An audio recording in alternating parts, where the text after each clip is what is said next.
রাহুল থেকে শুরু করে তিলক বর্মা, কুলদীপ যাদব, এমনকি গম্ভীরের প্রিয় ছাত্র হর্ষিত রানা সহ অনেকেই বিরাট কোহলিকে প্রশংসায় ভরিয়েছেন। কেউ বলছেন বিরাট কোহলি এবং রোহিত শর্মা খেললে দলের আত্মবিশ্বাসটা এক অন্যরকম থাকে।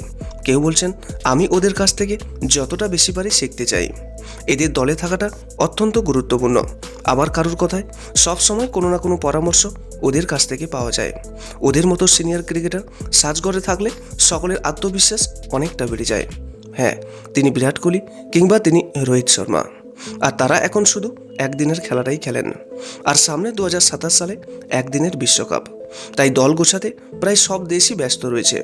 আর ভারতও তার ব্যতিক্রম নয়।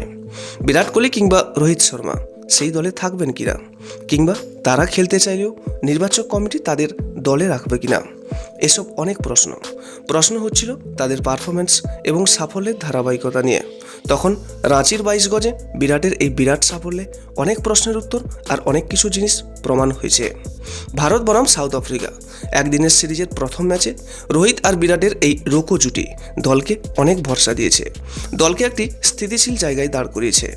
আর ভারত সেই ম্যাচ জিতে সিরিজেও এগিয়ে রয়েছে। আর ম্যাচের শেষে বিরাট কোহলি পরিষ্কারভাবে জানিয়েছেন যে তিনি মাঠের প্রস্তুতির থেকেও মানসিক প্রস্তুতিকেই আসল মনে করেন। বিরাটের কথায়, আমি কঠোর পরিশ্রম করি, যতক্ষণ আমার শরীর ঠিকঠাক আছে এবং মানসিক তীক্ষ্ণতা রয়েছে ততক্ষণ জানি আমি ঠিক আছি। এবং তিনি মনে করেন যে এই বয়সেও তিনি পরিশ্রমে বিমুখ নন। এত বছর ধরে পরিশ্রম করছি, এখনও প্রতিদিন উন্নতির চেষ্টা করি, এখনও প্রতিদিন আরও ভালো ব্যাট করার চেষ্টা করি। আমি এমনই। আর আজ সিরিজের দ্বিতীয় ম্যাচে আমাদের নজর থাকবে অবশ্যই এই রোকো জুটির উপর। আর ভিডিওটি ভালো লাগলে একটা লাইক করবেন এবং আপনার কাছের মানুষদের কাছেও শেয়ার করবেন।